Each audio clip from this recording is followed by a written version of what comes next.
Bueno, y vamos a escuchar ahora un análisis serio, un análisis también informado sobre lo que ocurrió ayer en el Congreso de la República, cuál fue el desempeño del ministro Vicente Ceballos y si efectivamente se está yendo por buen camino, a pesar de las dificultades en la labor del Ejecutivo para enfrentar esta crisis. Hablamos con el exministro de Defensa y exministro de Cultura, Jorge Nieto, que nos acompaña esta mañana. ¿Cómo estás, Jorge? Qué gusto escucharte. Bienvenido. Hola Patricia, buenos días. Hola Ricardo, buenos días. Gracias por la llamada. Si bien fue una crisis de otra índole y hay que decirlo, mucho menos grave, estuviste muy cerca y trabajaste muy duro en la época del Niño Costero y tienes ya experiencia con lo que significa, que simplemente te desborde una situación o que a un país lo desborde una situación de improviso, ¿no es cierto?, sin haberla podido calcular. ¿Cuál ha sido tu impresión de la presentación del gabinete del ministro Ceballos el día de ayer y de su gabinete? Bueno, él ha hecho un largo relato de lo que se ha hecho en todo este tiempo, ha defendido la estrategia. En su primera presentación hubo muy poco margen de autocrítica y sobre esa base se ha producido un debate que por momentos ha sido un debate más bien pobre, aunque han habido intervenciones que han tratado de entrar a los temas de fondo, que son los que en este momento enfrentamos con la pandemia. Si me pides una opinión, yo te diría que en general ha habido una estrategia correcta, pero con la ejecución no siempre es la mejor y con algunos vacíos que me parece necesario subsanar. Antes de que nos cuentes esos vacíos, Jorge, sí ha habido un pedido casi clamoroso entre la opinión pública, las redes sociales que se manifiestan, de no haber reconocido claramente en qué está fallando el gobierno, sin que sea, como lo dijo en algún momento, por ejemplo, el congresista Urresti, esto no es responsabilidad solo de este gobierno, pero hay cosas que no les están saliendo bien. Es evidente que se ha llegado a esta situación en una situación muy mala. Nuestro sistema de salud es muy precario y hoy día, tal como está la situación, yo recibo llamadas prácticamente todos los días de gente que piensa que de alguna manera yo puedo ayudarlos a conseguir o ivermectina o un balón de oxígeno o tal. La situación para muchos sectores en el país, Patricia, Ricardo, es que el Estado está prácticamente ausente porque está rebasado en sus capacidades de atención de la salud de la población o del hambre de la población, y al mismo tiempo la salud privada para la mayoría de nuestra población es tan cara que ni siquiera piensan en ella como una opción. Entonces, mucha parte de nuestra población hoy día está sola, tratando de ver cómo consigue pan, cómo consigue medicina, cómo busca alguna forma de solución de su problema, incluso algún nivel de atención o de consejo médico. Y esta es la situación dramática que está viviendo un sector muy importante de nuestra población. Sí, Jorge, porque ya lo sabíamos, hemos insistido mucho en revisar una cifra y que era un reto, pero lo veíamos como un reto para futuro, ¿no? Decíamos, en el Perú el 70% es informal, es independiente, se autoemplea, es emprendedor, y solamente hay un 30% de peruanos en la formalidad. Ese es el reto para el Perú, decíamos. Pero ahora ese 70% precisamente es el que complica la situación, porque no estando cubierto por el Estado oficial, sale a las calles a tratar de conseguir o medicina o un ingreso que le permita llevar comida para su casa. No sé si ese 70% es el que complica la situación, Ricardo, porque como... No, me refiero a que complica en el sentido de que no estando cubierto es el que requiere, digamos, más urgentemente ellos mismos generarse, y por eso los vemos saliendo, no por irresponsables, sino por desesperación ya, ¿no? Yo pondría el acento allí porque me parece que no es lo mismo tener una cuarentena cuando tienes la nevera, la refrigeradora llena y espacios distintos en tu casa en los cuales te puedes mover para leer un libro o para tomar aire, y pasarla en una habitación que tiene 24, 28, 30 metros cuadrados y en donde viven 5 o 6 personas y en donde además no hay refrigerador. Así es. Sí, lo estoy remarcando simplemente, Ricardo. Y esto es muy importante porque en algunos momentos en los cuales hemos conversado sobre el tema, incluso públicamente, yo he sugerido que era muy importante que si no se podía poner dinero en el bolsillo de la gente, se pudiera poner comida en la mesa de los más pobres. Y creo que aquí es uno de los temas que me parece debería ser corregido y pronto, porque se necesita una coalición entre el Estado peruano, especialmente sus Fuerzas Armadas, la sociedad civil organizada, comedores populares, comités de vaso de leche y distintas formas de organización, la empresa privada, que tiene también capacidades que tienen que ser puestas en ejercicio, y las iglesias que están muy cerca de la gente, sobre todo de la gente menos favorecida, para organizar un esquema de distribución de alimentos. Yo advierto algo.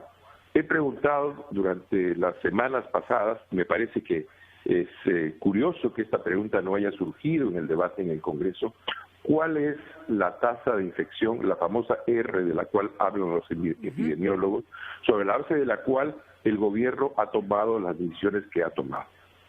He escuchado a la presidenta, a la directora, a la jefa del comando COVID decir que se vienen semanas muy complicadas y algo más importante, que probablemente el momento en el cual se ha producido la reapertura de la economía no haya sido el mejor. Yo debo suponer que no todos los indicadores de este coeficiente estadístico, de este dato estadístico, hayan sido los mejores. Y entonces, ¿qué podría ocurrir? Lo acaba de decir también una ex ministra de Salud. Lo que podría ocurrir es que si hemos tomado las decisiones en un momento en el cual, por palabras del gobierno, estábamos en una meseta y esa meseta o puede bajar o puede subir, entonces esta reapertura forzada quizás por las circunstancias o con una evaluación X o Y o Z, tanto del tema sanitario como del tema económico, nos puede llevar en breve a un rebote como en Chile, como en Santiago de Chile. Estamos viendo la presencia pues casi multitudinaria de gente en los centros de transporte, de mercados, etcétera, y eso nos va a pasar la factura. Sobre todo, entonces, hay que decirlo, Jorge, no eran cosas que no se podían prever. Hay ciertas cosas en esta pandemia que efectivamente son impredecibles, pero que los mercados y el transporte público se podían ver rebasados y que podía haber muchísimo desorden, es algo que es natural, como ha funcionado nuestro país siempre, ¿no?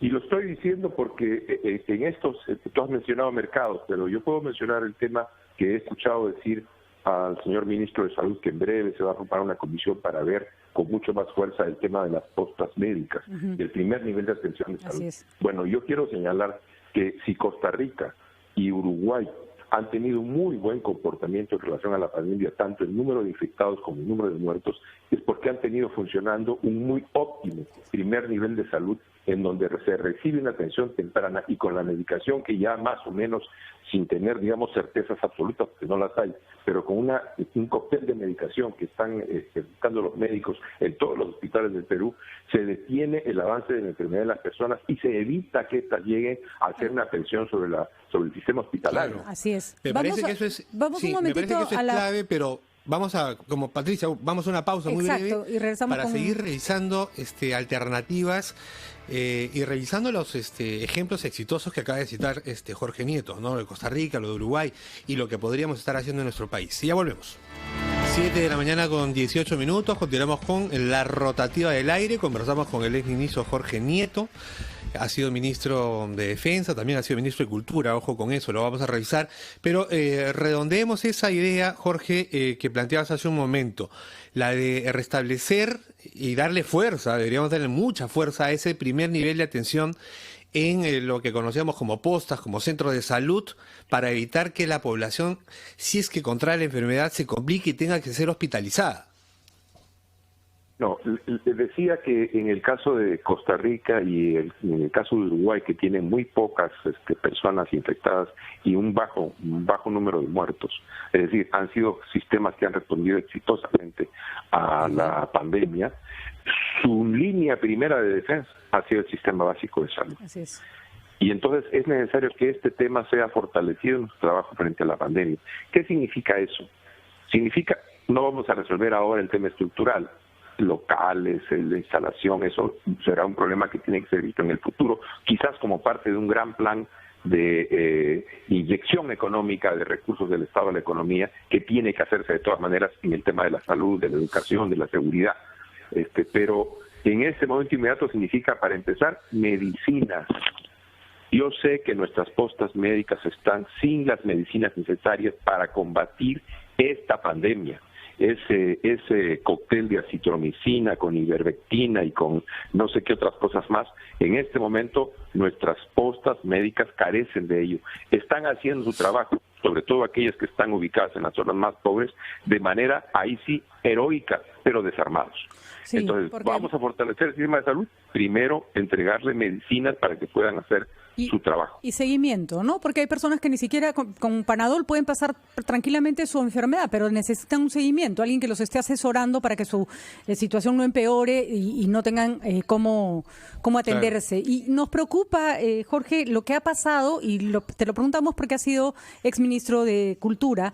En el sector cultura hay dos deficiencias muy grandes. Primero, esta denuncia que es gravísima sobre este señor Richard Swing, que ha recibido durante mucho tiempo, es verdad que no en tu periodo, un dinero absolutamente injustificable. 2 años. Durante los últimos 2 años, efectivamente. Y por otro lado, el abandono con el cual se ha reaccionado tarde a las comunidades amazónicas que también dependen del Ministerio de Cultura. Bueno, sobre el primer tema, yo creo que es pues un asunto que en mi opinión está bastante claro. Ahí ha habido una presión al Ministerio de Cultura, no sé si a la ministra de Cultura, para la contratación de este señor que evidentemente no tiene las calidades que debe tener una persona contratada para cierto tipo de tareas en el Ministerio de Cultura, por cómo vemos la evolución de la situación. Está claro ya que hay un registro de visitas, algunas prolongadas dentro del Palacio de Gobierno, algunas con funcionarios muy importantes dentro del Palacio de Gobierno. Y además están las declaraciones que hizo en su conferencia de prensa, ya no diarias, sino intercaladas, el presidente de la República, señalando que seguramente como participó en la campaña electoral, pues eso le permitió acceder a ciertos niveles de gobierno. Increíble respuesta, ¿no? Increíble respuesta. ¿Perdón? Increíble respuesta, ¿no? Sí, la verdad es que yo creo que ahí, pues ahí esos son los temas en los cuales uno tiene que ser autocrítico. Y mientras más rápido clarifiquen el asunto y se sanciona a la gente que tiene que sancionarse, mejor para el gobierno. Todos queremos que al gobierno le vaya bien, pero que le vaya bien y que apoyemos la conducción central que está teniendo el gobierno en esta pandemia, señalando errores, no significa que debamos pasar por alto situaciones como esta. Me parece que ahí tienen que resolverlo muy, muy rápido. Y sobre lo que está pasando con las comunidades amazónicas finalmente, Jorge, porque se ha reaccionado tarde y además les han llevado el virus, que es lo más triste. La gente, supuestamente la ayuda que el gobierno iba a proveerles se hizo sin ningún cuidado. Es una zona realmente muy complicada, es una situación muy dramática. Si, digamos, en las zonas pobres de la capital tenemos cuando menos una posta médica, imagínense cuál es la realidad en los lugares más lejanos de nuestra Amazonía y en donde, como tú dices bien, Patricia, el virus les ha sido llevado incluso por autoridades que iban a repartir alimentos que iban contagiados. Sí. El Ministerio de Cultura tiene una viceministra que conoce muy bien ese sector, que ha trabajado mucho con comunidades tanto amazónicas como indígenas. Yo la verdad es que no tengo la información precisa para saber por qué se ha reaccionado tan tarde, pero es necesario invocar a la ministra, a la viceministra, a las autoridades del sector para que tomen cartas en el asunto, porque lo que está ocurriendo en la zona amazónica, sobre todo en toda aquella zona de la triple frontera, es realmente muy, muy complicado.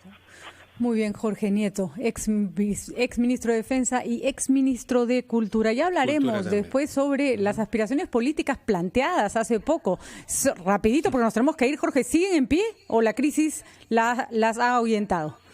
Bueno, en este momento todo eso pasa a un segundo plano. Como sabes tú, no tenemos ni plazos ni reglas claras para el proceso electoral.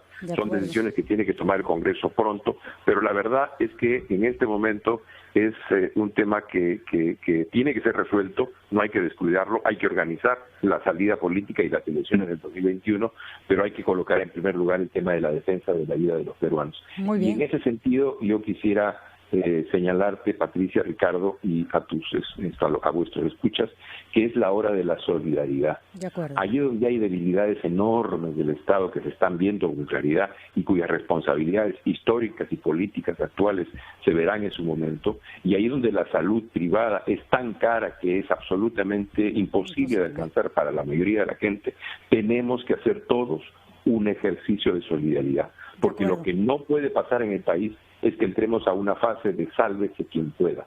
Sería un fracaso para el Estado, sería un fracaso para la nación, sería un fracaso para la sociedad peruana. Totalmente y eso es lo que de acuerdo. tenemos que impedir.